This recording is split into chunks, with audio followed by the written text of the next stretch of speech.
Ja, vær hilset.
Må vi ha litt olivenolje, altså tran og olivenolje, det må du ha med deg. Det er bare det står. Det Du følte det så man går for begge fett. det er ikke fett i viktig. Det her er blusa på det. Ja. Ja. Så vi ser at det er Har dere lagt noen planer for dagen? Vi kommer fort. Hva? Jeg tar på meg mine infrarøde briller, så jeg ser fisken mye bedre. Ja, det må du. Ja. Skal du ta litt, Jonas? Ja, vi begynner så smått. Ja. Det er jo ikke å bruke det så mye. Så tenker vi kanskje å komme over på andre siden da. Fint å på tur, hæ? Ja. Det er det.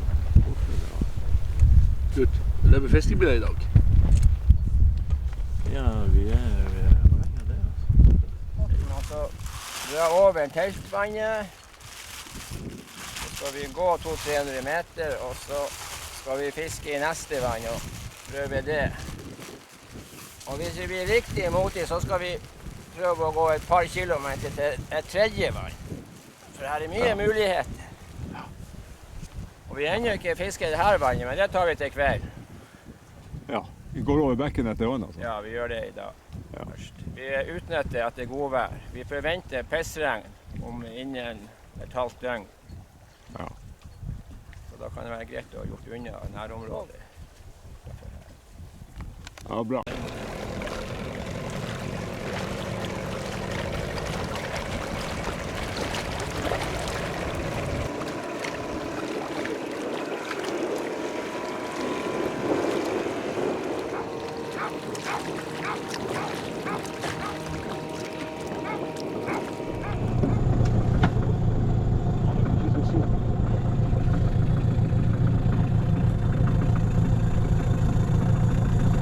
Jeg er spent på om du har fått ørret eller røya.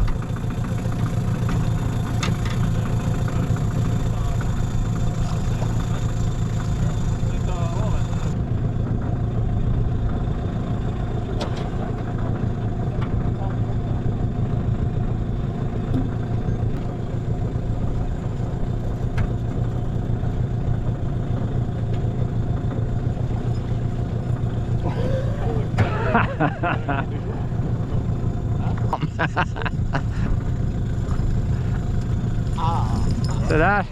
Ja, da er vi klar for å prøve naboteltvannet. Ronja, du er kløvhund, ja. Vi med. Ja, her går de av Per. Her plukker guttene moltebær. Moltebær i massevis. Den begynner å bli litt overmoden. Litt overmoden, ja.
Det blir til suppa.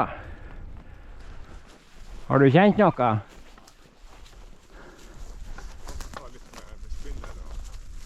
Jeg har fått en. Sånn 300 grams. Jeg har han der borte. En ørret. Ja da, det er sånn cirka 300 gram, tenker jeg. 300-400 gram. På remmen hugget. Ja, den der.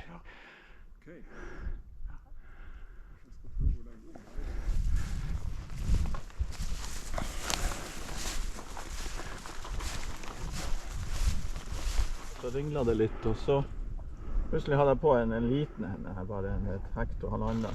Tenkte, jeg vet jo ikke om vi får, så han var jo så, satt jo så fast her. Ja. Og så fikk jeg en til her. Du må vise. Nå tar jeg video. Ja, du gjør det, ja. Ja. Og se der.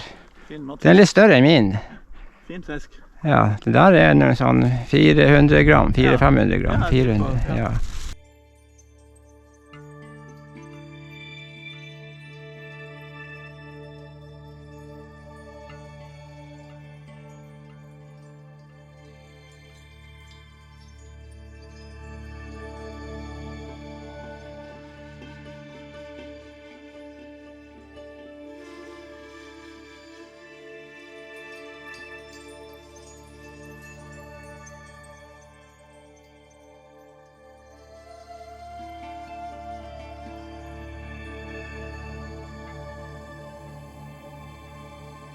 Ja, hvor stor er han?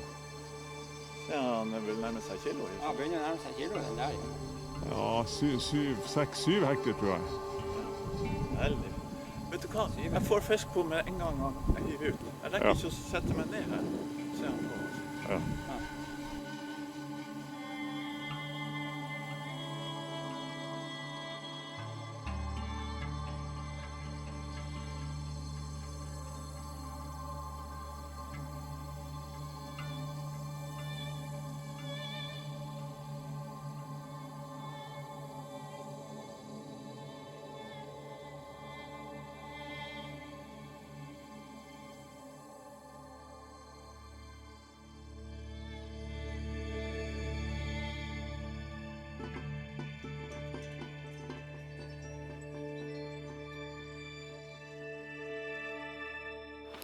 Han Kurt har fått en jævla fin en nå.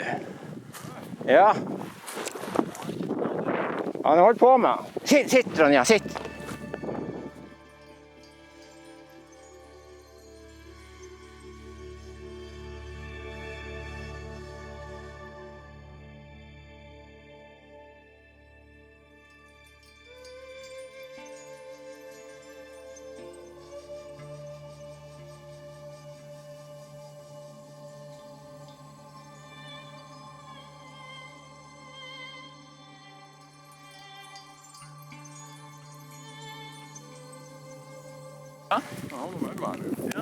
Har du fisket med bottensett?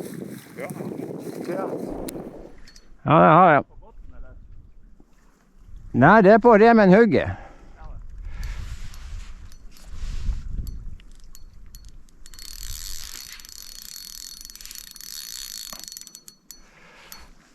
Han kjører nå ut sluringa. Ja. Nå har han gått i kvista der, satan. En skummel plass å fiske her. Ja. Jeg var ikke daget med å kunne stjerne det, men hvordan står den? Han har gått inn i buskene her.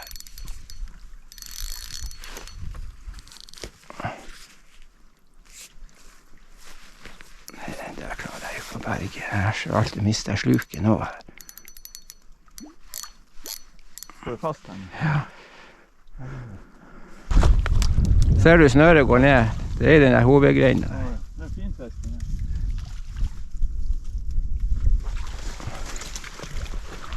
Hvis jeg får låne den der.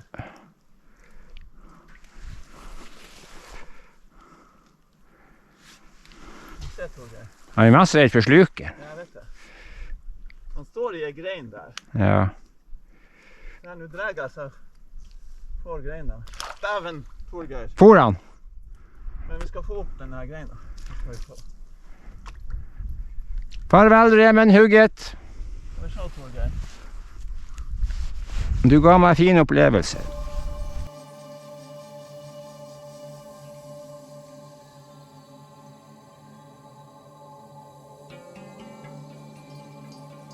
Ja, han Kurt fått. Ja, han Kurt har fått. Oi. Ja, da.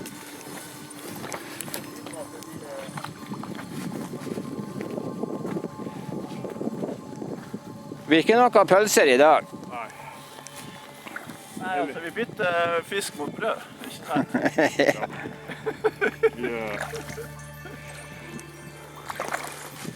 Ja da, skal du på land først, skal vi se. Så vi kan gjøre noe videre. Er det noe som heter det her med skinn og bjørn? Skal vi se, nå har jeg...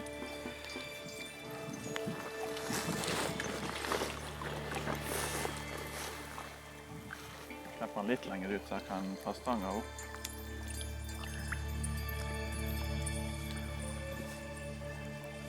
Ja, vi må kanskje bare stå en stund til her før vi går nedover. Jeg tror det var det. Men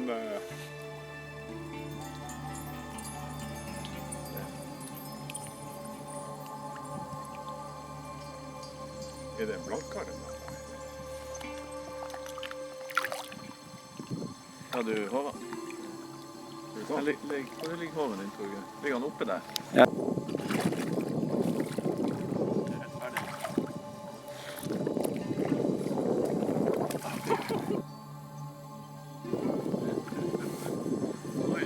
Artig. Ja, Ronja, skal vi gå til nytt vann? Hva går det med han far? Det er Bjørnar i går, vi går etter han.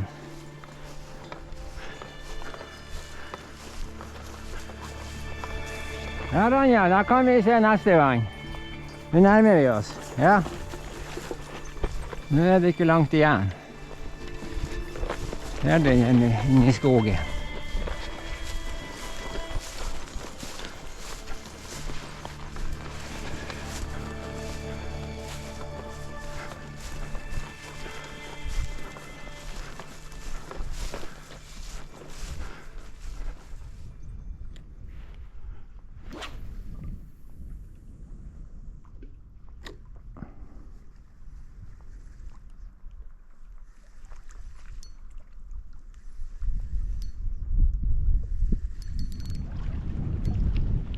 Nå har vi fått på en. Ja, vi har fått på en.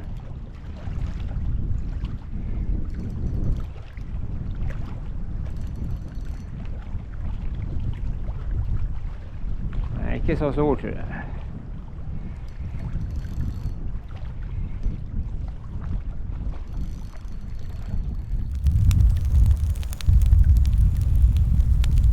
Får du fisken på land, Kurt?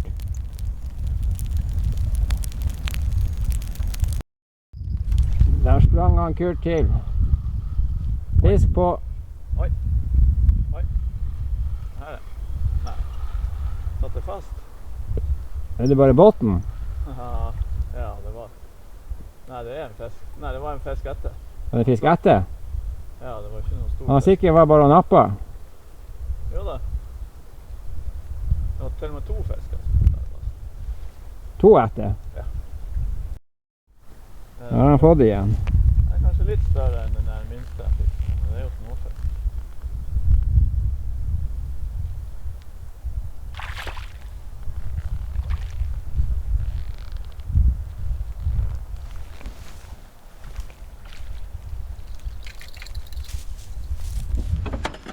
Ja, nå skal du bli amerikaner. Vent, jeg må jo holde meg til det altså.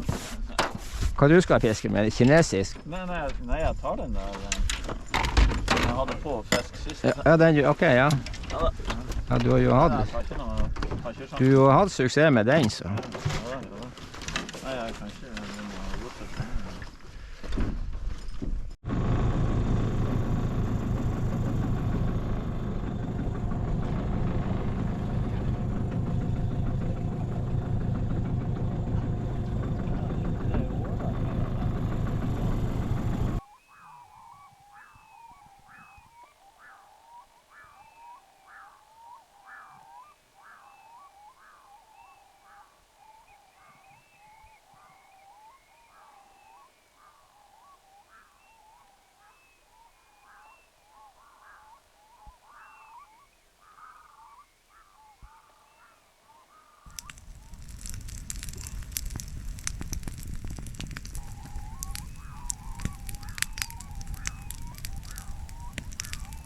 Hvor lenge? Jeg aner ikke hvor lenge. Hvor stor var det?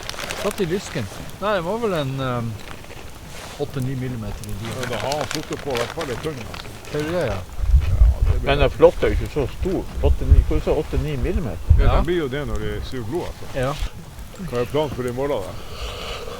Nei, altså jeg tror i morgen formiddag i hvert fall så må været bare forstyrre. Ja.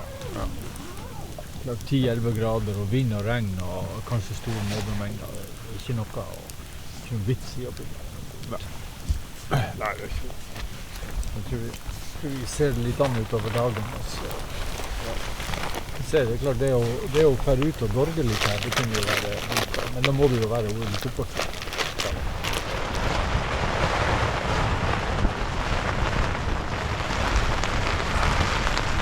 Ja, de har meldt jævlig vær i dag, og jævlig bleia. Nordvest, kraftig vind og pestregn har det vært. Begynte 1:30 i går kveld. Vi har satt opp en sånn presenning i le der på bålplassen, og den lager noe jævlig ramme.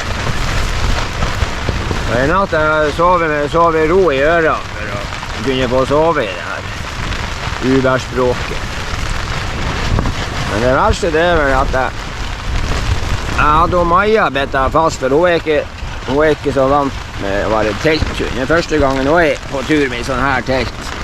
Så jeg stolte ikke på at hun ville holde seg innendørs. Det gjør jo de andre hundene. De er jo lært opp til det. Og det hun har prestert, jeg hadde bedt henne fast inne. Og dessverre så hadde jeg glemt den kjettingen jeg brukte. Så hun beit seg fast av Pål. Der var hun bedt fast. Og så har hun bedt seg ut av teltet. Da har jeg fått nytt kjempehold. Der hadde jeg holdt i fjor. Det ble fiksa i vinter. Og der er det nye åpninger. Så der er 2 åpninger. Det er så stort å holde, den kan bare bruke, det er ikke noe å gjøre med det. Så der sitter han jo og kikker ut av holdet sitt. Det er fint å kikke ut av holdet der. Det er en fin plass da, det der da, Maja. Veldig fin utsiktsplass. Ja. Det må bare få det til ny reparasjon, hvis de klarer å fikse det. Det var jo et skikkelig gikk meg over og se om jeg kan noen naboer i skitværet her. Prøve på det.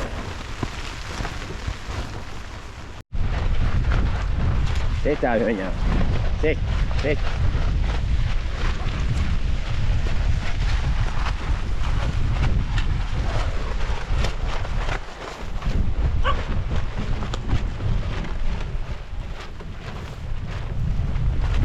Hvor folket holder til igjen? Er det her teltet? Er det her dere holder til? Er det plass til meg? Ja. Jeg er akkurat på tur og skal gå tur med hundene. Åja. Så det er bare en Jeroen som er der. Åja, ok. Hvor er resten er? Jeg tror de er inne i teltet der. Der borte, ja. Jeg tenkte bare skulle stramme opp litt igjen her. Ja. Det ble virkelig det været. Ja, det ble Jeg fint. er så glad for at vi har litt å gå på. Vi hadde en fantastisk dag i går da. Så at vi ligger i teltet i dag utover dagen, det kjennes bedre ut da. Det er jo greit. Så får vi jo unna den her feiringen av tellbårsjubileet i dag da. Ja, Det er ferdig med det. Ja, da, det er jo de som sitter på prosentene må jo vi aktivere da. Spesielt på den runden. Ja, skål. Jeg tar meg en liten solbærtolv i det her drittvær. Det er ikke mye å finne på. Jeg har spilt computersjakk i god stund. Da begynte den datamaskinen å slå meg så grundig at jeg orker ikke mer. Jeg ble litt for utålmodig i tenkingen, og da ble det stopp. Jeg ble skikkelig bekymret før i dag, for plutselig så var hun Maja borte, stukken av i pestregnet. Jeg kledde på meg, og får hun lenge å lete etter. Ingen hund som dukket opp. Hun hadde jo dekkene på seg der. Jeg ble redd for i går da jeg luftet dem, så plutselig så var hun borte. Hørte jeg noe plasking. Og da var hun sprunget ned til siv. Antagelig hadde det vært noe ender, vadefugl eller noe der. Hun har aldri svømt før. Da hun lå av meg og svømte ut for i sivet. Hun hadde dekkene på seg, og det er jeg redd for jeg kan risikere at fotene bærer fast. Framfotene bærer fast, da er vi jo ferdig, da drukner hun. Ja, hva skjer, jeg fant henne ikke. Og gikk tilbake til mot leiren, jeg tenkte jeg måtte ta med båten og fære og kikke om hun lå i sivet, drukna i sivet noen plass. Men det var jo pinadø kommet til det, så da ble jeg skikkelig glad. Glad og letta. Og siden så har jeg hatt henne ute i kjettingen. Nå har han dekken på seg. Men Maja og Mattis, de ligger lydige. Jeg har ikke en lyd ifra dem, men de ligger nå ute i skitræet. Ja, må dere ha en skittfiske? Ja. Yes, så får vi satse på bra vær alle sammen. Ja. Er du i luften? Det der.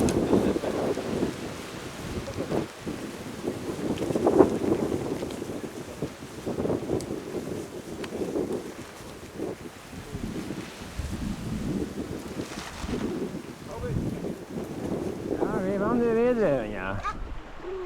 Vi vandrer videre i skogen.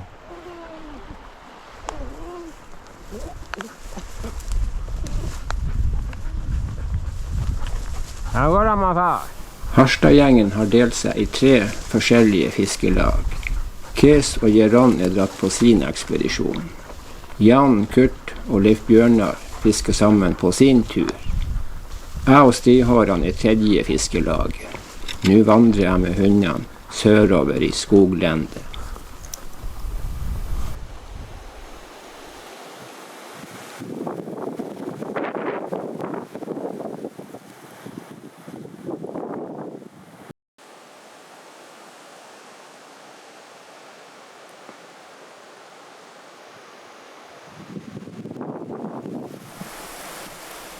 Vi har han på hunden, ja.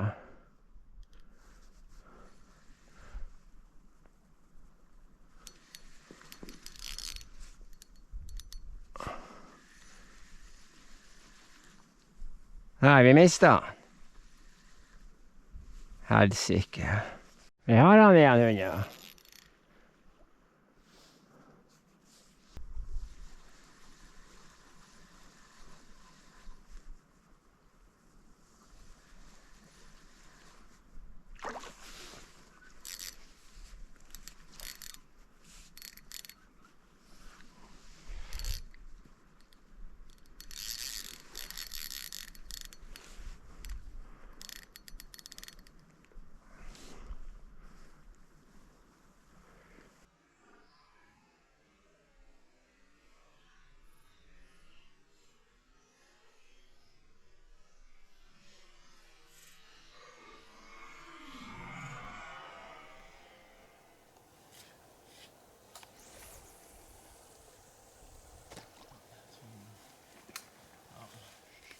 Ut igjen. Å nei, du.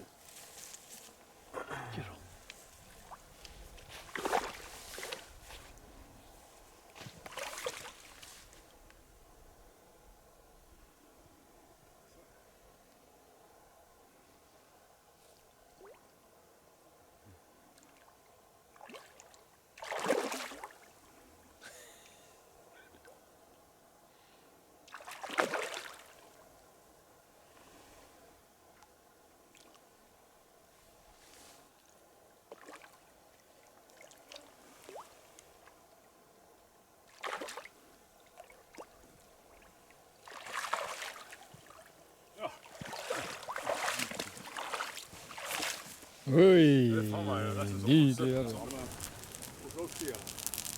Har du noe som du setter på? Du har den? Han er ikke veldig fast. Det her er jo noe som du kan ta det bort.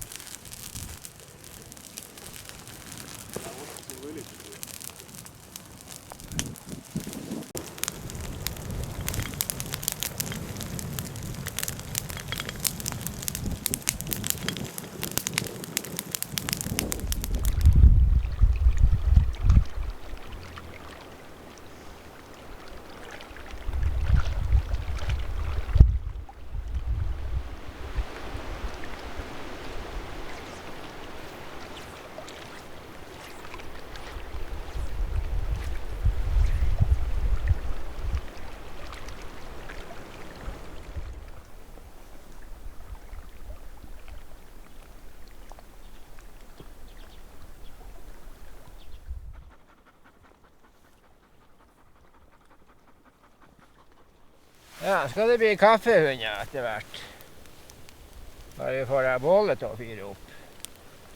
Det er mye fuktig ved, det har regnet masse. Så må bare håpe at vi får til. Og så skal det selvfølgelig bli ostesmørbrød. Kan ikke ha bål her uten å lage ostesmør. Det må vi ha, det hører med. Og så vidt en brødskive henger sammen. Jeg håper det går bra. Det er ostesmørbrød med paprika og purreløk. Det er mye snadder på det her ostesmørbrødet. Kaffe. Det må vi ha.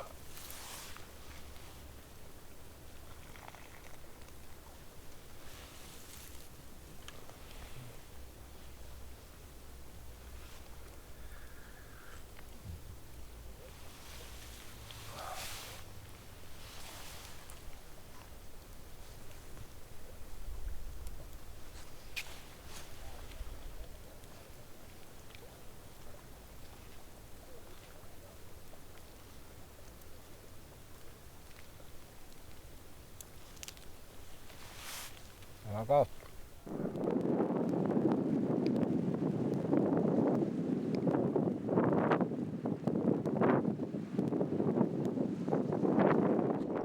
Ja, der kom guttene inn. Hva fisk har de fått? Dere er jo søkkelasta med fisk. Det er fin fisk. Den kjørte sikkert bra. Ja, han kjørte da djevel skal inn i båten. Artig. Men det er en fantastisk fasong på den der. Fint, som bare det altså. Ja, det er noe næringsrikt det vannet.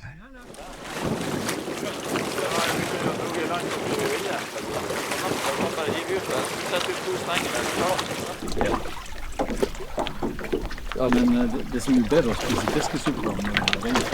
Ja, det er sant. Og spøtte og bygge. Oi.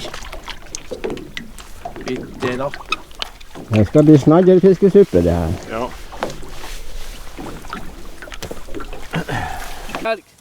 Skål!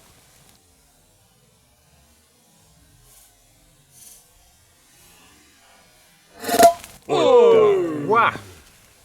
Skål for 30 år. Kjempefint. Oi! Skål for 30 år. Fantastisk, Jeroen, at du kunne ordne det sånn. Yes, du skal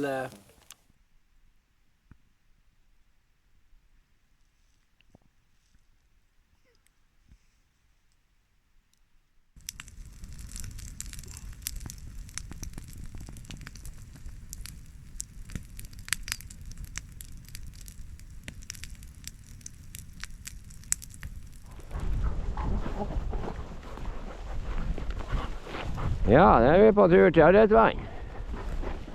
Da er vi på vandring til Ørretvann, ja.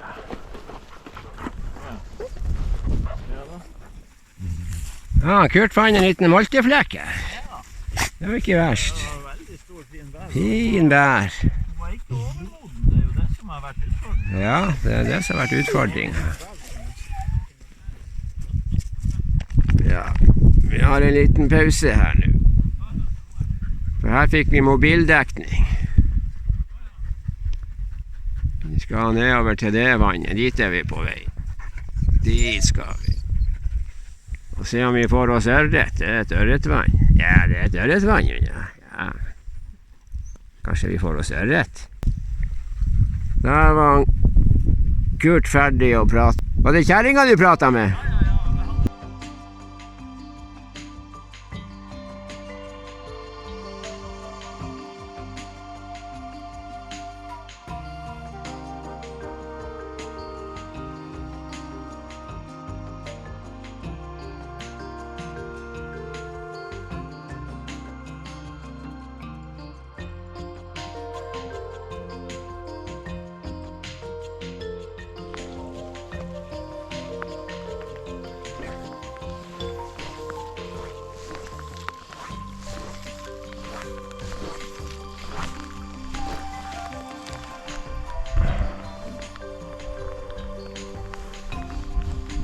Ja, se der har han Kurt fått fyr på bålet i regnværet. Mens jeg har fisket med fluestang. Uten å kjenne et napp. Det er ikke noe bitt i den fisken. Ja, skål Kurt.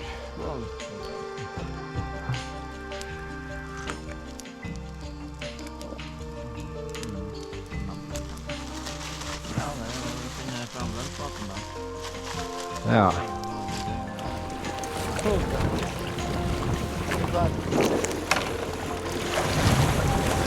Her er gladkos og utehavn. Her elvegris. Her